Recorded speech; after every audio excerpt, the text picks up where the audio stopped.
What's up, everybody? It's your boy Jay back here again for another video on Real Sports Talk. And today I want to talk about Mr. DeAndre Hopkins.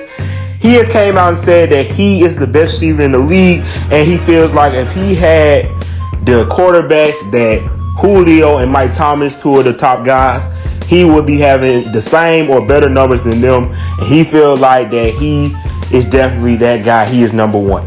Now, I agree with him at some point. With a guy like Drew Brees or a guy like Matt Ryan, DeAndre would have had numbers almost as close as those two guys. I think he would have done better in the same system than a guy like Mike Thomas. I just feel like D-Hop is a better contested catcher. I feel like D-Hop is a better, hands guy. I feel like D-Hop is a better yak guy. His route tree is a little bit more extended, than Mike Thomas is. But when you talk about Julio Jones, we talking about Julio Jones here. I gotta disagree with him. I think DeAndre has done great with them trash quarterbacks he had in Houston. I never denied that. That's true. He did his thing. But Julio Jones has been doing his thing as well, even with them last 3 years where DeAndre Hopkins has had Deshaun Watson, who's been a Pro Bowl quarterback and is one of the top quarterbacks in this league right now. Julio has still put up better yard numbers than D-Hop with less receptions, which is impressive. Now, we all know the touchdowns for Julio are lackluster, but let's be real. Does he get the ball as much as he should in the end zone? No. And if he did, he would have more touchdowns. And on top of that, you know how it is with him. Touchdowns don't tell the whole number with a receiver, but them yards and them receptions do. And the fact that he put up better yards with less receptions lets you know something. And on top of that, I would just be like, that's the reason he's better. But that's just not true. You want to say, well, what about, big games? Who shows up in the big games? I'm glad you asked that. Because after doing my own little research, I found out that Julio Jones has had 5 touchdowns in his playoff history with 300-yard games. 300-yard games, 5 touchdowns in his playoff history. He had 2 180-yard games with 2 touchdowns. Twice. He did that twice in his playoff history. Y'all remember what he did in his playoff run to get in the Super Bowl year, right? Come on now. Dog.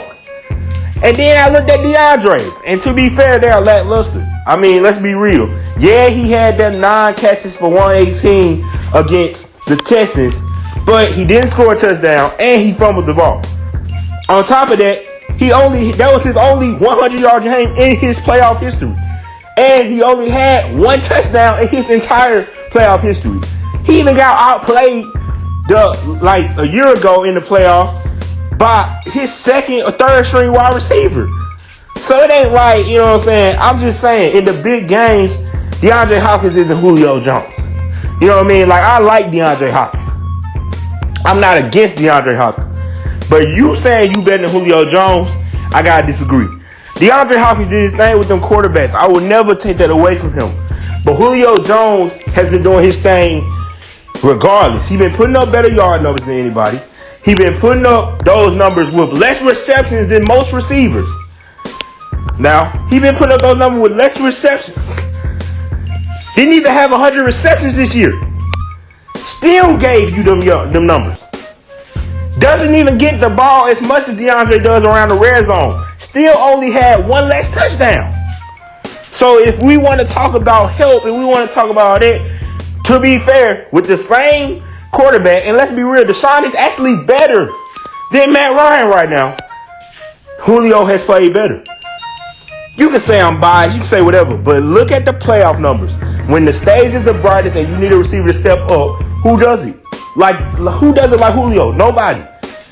DeAndre Hopkins has had 60-yard games, like 4 or 5 of them in his playoff history. He hasn't been the main reason why his team has won playoff games. He just hasn't been that guy. So it's all about doing it when it matters, and he hasn't done it. Yes, you had that one great year, but Julio has had multiple great years. He's had multiple 1,500-yard seasons. He's done this already. And he did this without getting the ball as much as the other receivers do. Now, he may get it in terms of throwing it here and there, but as a 6'3" jump ball receiver like he is, he doesn't even get the ball in the red zone like that, which is crazy. And he still be putting up these numbers because he's that good. He's that good of a route runner. He's 6'3", and he can route run with the best of them. He's running a 4.3. He can run past you. He can jump over you. Come on now, he can route you up. No disrespect to DeAndre Hopkins, but he's not Julio Jones. Julio Jones is literally just that guy. And I'm not about to act like Matt Ryan is that great of a player. Yeah, he had that 1 year where he was MVP candidate, but Matt Ryan isn't Tom Brady. He ain't Drew Brees. He ain't Aaron Rodgers. You know what I'm saying? And it ain't like Julio just had great wide receivers around him. Yeah, you got really now, and yes, early in his career he had Roddy, but you know what I'm saying? He ain't always had amazing receiving core around him. You know what I'm saying? He hasn't always had. He's played with this Falcons team, but we got a good team. He's like the best player on this team. You know what I'm saying? Like, and I just feel like, no disrespect to DeAndre, when you think about it, Julio is just a more impactful player. He's more impactful in the big games. He's more impactful whether they win or they lose. And for me, I feel like DeAndre just isn't as impactful. Now, maybe DeAndre go to Arizona and he outdo Julio. All power to him. But to say he's a better receiver, I disagree. Y'all let me know in the comment section. That's all I gotta say about it. Peace.